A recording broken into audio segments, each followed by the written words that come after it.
अली गुलाम बेई, आपको किसी ने दिल से याद किया है, please pick up the phone.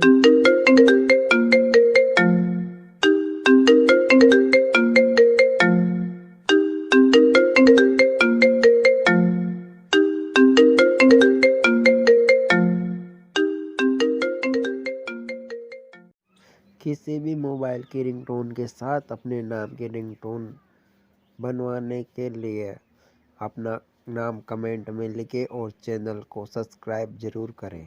आपको रिंगटोन अच्छी लगी हो तो चैनल को सब्सक्राइब जरूर करें, वीडियो को लाइक करें और ऐसे ही रिंगटोन बनवाने के लिए कमेंट करें। Thank you.